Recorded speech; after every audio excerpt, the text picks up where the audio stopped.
Governor ಕಚೇರಿಯಿಂದ ಮಾನ್ಯ ಮುಖ್ಯಮಂತ್ರಿಗಳಿಗೆ ಶೋಕಾಸ್ ನೋಟಿಸ್ ಕೊಟ್ಟಿದ್ದಾರೆ. ಅದರ ಬಗ್ಗೆ ಮುಖ್ಯಮಂತ್ರಿಗಳು ಮತ್ತು ನಾವೆಲ್ಲರೂ ಕೂಡ ಸಚಿವರುಗಳು, ಉಪಮುಖ್ಯಮಂತ್ರಿಗಳು ಎಲ್ಲರೂ ಕೂಡ ಚರ್ಚೆ ಮಾಡಿದ್ದೇವೆ. ಇವತ್ತು ಕ್ಯಾಬಿನೆಟ್ನಲ್ಲಿ ಮುಖ್ಯಮಂತ್ರಿಗಳು ಭಾಗವಹಿಸೋದಿಲ್ಲ.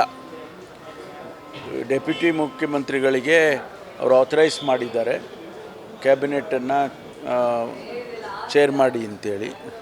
ಚರ್ಚೆ ಮಾಡ್ತೀವಿ ಈ ಶೋಕಾಸ್ ನೋಟಿಸಿನ ಬಗ್ಗೆ, ಒಂದು ತೀರ್ಮಾನಕ್ಕೆ ಬರ್ತೀವಿ. ಇಲ್ಲ, ಅದೆಲ್ಲ ಕ್ಯಾಬಿನೆಟಲ್ಲಿ ಚರ್ಚೆ ಮಾಡ್ತೀವಿ. ಚರ್ಚೆ ಮಾಡಿದ ಮೇಲೆ ತಾನೇ ರೆಸೊಲ್ಯೂಷನ್.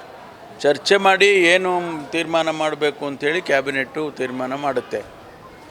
ಅವರು ಮುಖ್ಯಮಂತ್ರಿಗಳ ಆಬ್ಸೆನ್ಸ್ನಲ್ಲೇ ಆಗಬೇಕು. ಯಾಕೆಂದರೆ ಸಿನ್ಸ್ ಮುಖ್ಯಮಂತ್ರಿಗಳೇ ಕೊಟ್ಟಿರೋದ್ರಿಂದ ಅವರು ಈ ಕ್ಯಾಬಿನೆಟ್ಟಿನ ಒಂದು ಭಾಗ ಆಗಬಾರ್ದು ಅಂತೇಳಿ ನಾವು ಅವರನ್ನು ನೀವು ಅಟೆಂಡ್ ಮಾಡೋದು ಬೇಡ ಅಂತ ಹೇಳಿ ರಿಕ್ವೆಸ್ಟ್ ಮಾಡಿದ್ದೇವೆ.